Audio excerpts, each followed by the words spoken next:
তোমাদের এসএসসি 2026 পরীক্ষায় তোমরা বাড়তি নাম্বার কারা পাবে, অর্থাৎ তোমাদের এসএসসি 2026-এ তোমরা বাড়তি নাম্বারটা কারা কিভাবে পাবে তোমাদেরকে এই ভিডিওতে A to Z জানিয়ে দেবো। দেখো শিক্ষার্থীরা, তোমাদের এসএসসি পরীক্ষায় খাতার যে বাড়তি নাম্বারটা তোমরা পাবে, বোর্ডের এমন হয়েছে যে বোর্ডের কোনো প্রশ্নে ভুল রয়েছে, অর্থাৎ বোর্ডের যদি কোনো প্রশ্নে পরীক্ষার কোনো প্রশ্নে ভুল থেকে থাকে তাহলে কিন্তু শিক্ষার্থীরা ওই প্রশ্নের নাম্বার পাবে। অর্থাৎ মনে করো তোমাদের কোনো পরীক্ষার কোনো প্রশ্নে ভুল থাকলে শিক্ষার্থীরা ওই প্রশ্নের নাম্বার পাবে। আবার এমন হয়েছে যে তোমাদের এমসিকিউ অংশে এমন হয়েছে যে অপশনে তোমাদের সঠিক উত্তর ছিল না, এখানে তুমি এমসিকিউতে নাম্বার পেয়ে যাবে। অর্থাৎ তোমাদের যে এমসিকিউ 4টে অপশন রয়েছে, এই 4টে অপশনের মধ্যে যদি সঠিক উত্তর না থাকে তুমি কিন্তু সেই এমসিকিউটার নাম্বার পেয়ে যাবে শিক্ষার্থীরা অটোমেটিকভাবেই। আর তোমাদেরকে যেসব এমসিকিউর প্রশ্ন ভুল ছিল, অর্থাৎ এমন হয়েছে অনেক সময় যে তোমাদের এমসিকিউর প্রশ্নে ভুল ছিল, এমন যদি হয়ে থাকে প্রশ্ন ভুলের কারণে কিন্তু তুমি সেই এমসিকিউর নাম্বার কিন্তু শিক্ষার্থীরা পাবে। আবার এমন হয়েছে যে কোনো এমসিকিউর একাধিক অপশনে সঠিক উত্তর ছিল, তোমাদের এমন এমসিকিউ ছিল যেখানে একাধিক অপশনে সঠিক উত্তর ছিল, সেখানে তুমি কিন্তু সেই এমসিকিউর নাম্বার পেয়ে যাবে শিক্ষার্থী।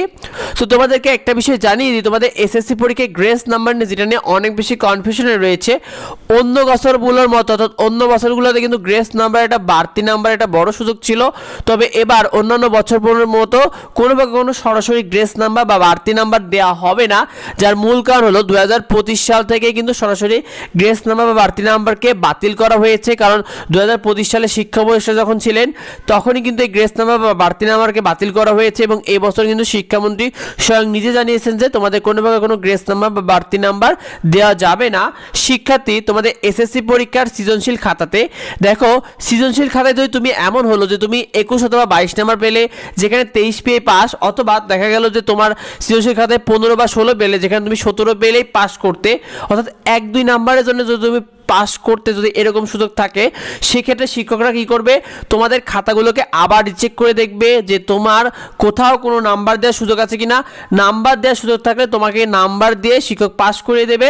তবে শিক্ষকরা দেখবে যে নাম্বার দিয়ে যদি সুযোগ থেকে থাকে তবেই নাম্বার দেবে, যদি সুযোগ না থাকে তাহলে কিন্তু তোমাকে বাড়তি কোনো নাম্বার দিবে না।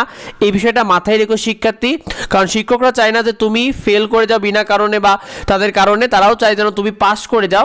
তো সেক্ষেত্রে তোমার যদি 1-2 নাম্বারের জন্য তোমার যদি ফেল এসে যায়, সেক্ষেত্রে খাতাকে তারা একবার রিচেক করে দেখবে যে নাম্বার দেওয়ার সুযোগ আছে কিনা। তো এই বিষয়টা অনেকে ঠিকমতো জানে না, তাই বেশি বেশি ভিডিওটা বন্ধুদের মধ্যে শেয়ার করে দাও যাতে অন্যরা জানতে পারে।